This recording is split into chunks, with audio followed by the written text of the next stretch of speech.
As hydraulic fracturing continues to develop in Ohio, all eyes are on the economic impact. The shale, how's it impacted our company? Substantially. First of all, our company is more than doubled. Our income certainly has more than doubled. In Zanesville, Producer Services Corporation is thriving. The employee-owned company drilled for conventional gas in the past, but now the focus is on shale. How lucky are we? You know, we started the shale fracturing for the Marcellus, and then the Utica shale develops in Ohio. Many in the industry say the Utica shale play is just beginning. And while Ohio has had conventional drilling for years, this is a whole different ballgame.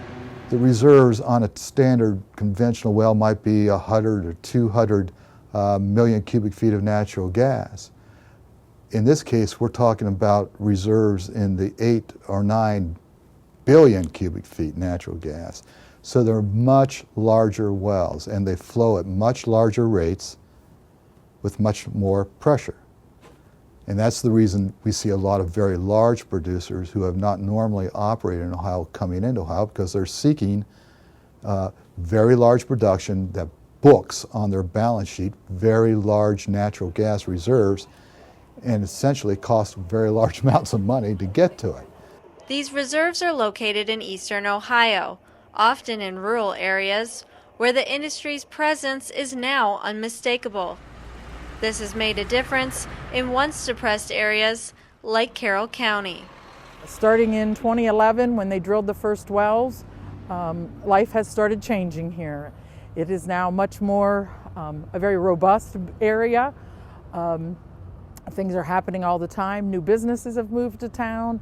Probably roughly about 50 new businesses, most of which are oil and gas related, have moved into the area. Not only have we had move-in businesses, but most of our businesses in the county have also upgraded their business. They're doing more business. Hi, how you doing? This Ace Hardware in Carrollton is one of those seeing an uptick in business. 2012, it went up. 2013, it's going up. Not as much as in 2012. But things are, you know, and that's the reason for the expansion. It's something we always wanted to do, but now we have a need for it. This is major change for these communities, and that presents challenges too. From my viewpoint, it's harder for me to find employees. I can't compete with what shale, you know, somebody working in the Utica shale business as a general laborer makes. I can't compete with that. It's a mixed blessing. So people have told me that, yeah, you know, there's a lot going on. There's tons of people coming into the community, which in some ways is exciting because it sort of portends this economic growth and development. But on the other hand, there's a lot of uncertainty and fear involved in that. Residents of Carrollton are having a hard time adjusting to the number of trucks on their roads, which weren't designed to handle all of the traffic the industry has brought. That's probably the biggest negative we hear is, oh my God, the traffic.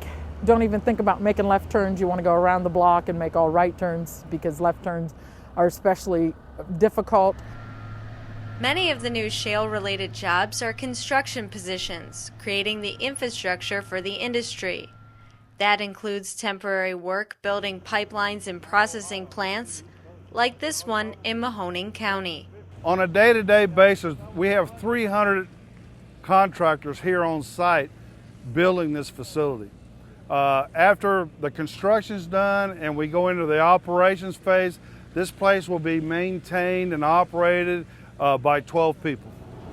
The more permanent industry positions require special training, as hydraulic fracturing is complex.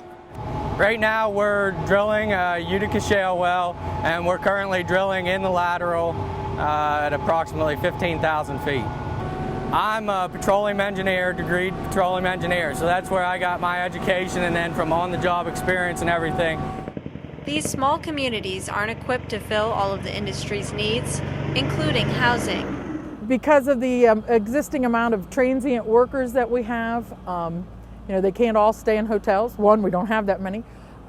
Two, that becomes very expensive, so they are looking for local housing.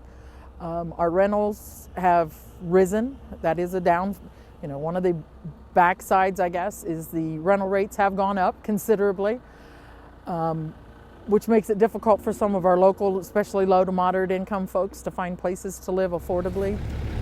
Many out-of-town workers have made temporary homes at a campground near the Mark West processing plant in Cadiz, located in Harrison County. I actually live in Lisbon, and that's like an hour 10 away. And what I save in gas, I actually spend out here for the lot rent during the winter. So but it saves me the time in driving. Living on a camper is not too bad, but winter months it gets crowded, a little tight. After 35 years in the trade, this is only the second time Rich Moore has traveled for work. I never heard about it until we came out here. Whatever fracking is, I'd never heard of that. But finding out, it comes from the ground. While he prefers being closer to home, he says he'll stay for the work. There's money to be made here. You never don't want to leave money on the table.